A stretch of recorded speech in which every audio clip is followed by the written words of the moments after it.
Let's be honest, it's every kid's dream to see their toys come to life. Whether it's your favorite action figure, doll, or model car, nearly every child has fantasized about these things taking on a life of their own and living out your fantasy settings and scenes.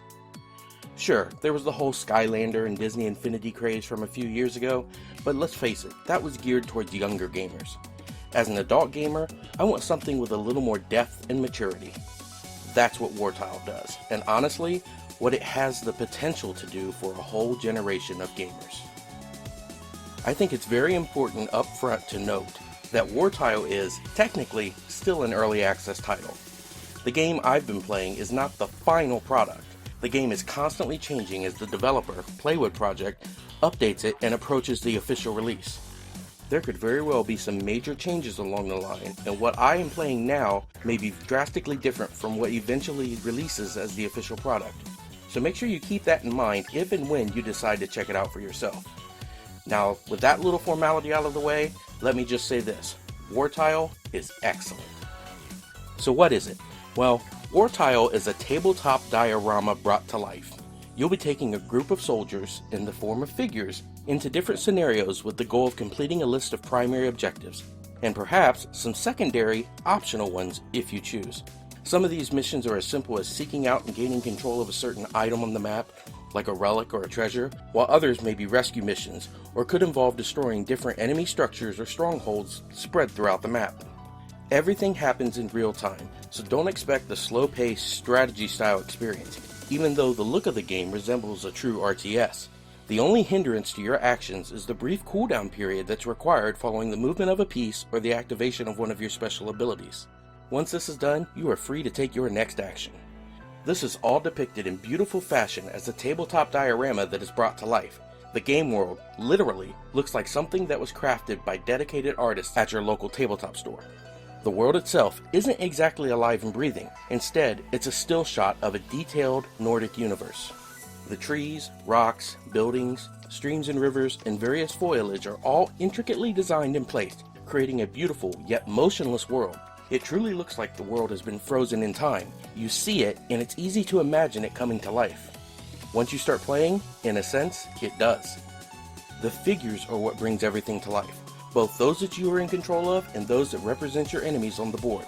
They are alive and breathing. They're all still mounted to small circular pedestals, but they will interact with one another when they are within range. It is then that they come to life and you begin to see the charm of this game. The figures themselves are as detailed and refined as the entire game world. All of their equipment moves and sways with each swing of the axe or sword. You even see the tension in their muscles as they brace themselves for impact behind a shield. It's really cool to zoom in on things and watch the action unfold once a battle begins. The audio also goes to great lengths to breathe life into the game world. Sometimes it can be subtle, other times it's a driving Nordic-themed score that paces the action perfectly. Plus there's the ambiance that's created by the sounds of birds in the jungle or fires burning inside an enemy encampment. When it's all put together, it creates an amazing experience. The gameplay in Wartile is relatively straightforward. You simply move your figures along towards your goals. They will automatically interact with other figures or items in the environment as necessary, although sometimes you do occasionally have to click on things in an adjacent tile in order to trigger the interaction. This keeps things moving along at a very steady pace, leaving very little downtime during your adventure. This movement of these figures is a huge part of the Wartile experience, because, just like in a real-life battle, position on the battlefield is everything. Attacks are automatically enabled when your figures are in range of the enemy, which depends on the weapons you have equipped on your given figure. You will want to read and take advantage of your surroundings when engaging your enemies. This means reading the height of the tiles immediately surrounding the troops, and of course you always want to seek the higher ground. It's also important to move your secondary figures to either the side or back of an enemy to gain a flanking-based advantage on them. This is why the gameplay works so well. You can position your figures in what is pretty much real time. There's only that small cooldown period following each move that I mentioned that inhibits your ability to take another action. But that goes by so quickly when you're playing the game, you rarely notice the delay. Altogether, this is the bare-bones structure of what could be an incredible experience. But the one thing that Wartile is currently lacking is a story. All of the various missions and scenarios are just that, individual set pieces that lack any real connection or fluidity between them. There's no overarching story that links the various scenes, and no real identity to the characters that you'll be playing as. it leaves a lot to the player's imagination, which can be both a strength or a weakness depending on your position. I know that some gamers don't like that approach, but I absolutely love it. What substance is here is put there by you, the player. As you beat the different levels, you unlock a variety of equipment and figures, all of which can be bought in the game's main hub and customized to your liking. You can equip the various weapons and gear to your favorite figures and level them up by playing through the different scenarios, all of which have multiple difficulty levels and options meant to deepen the experience.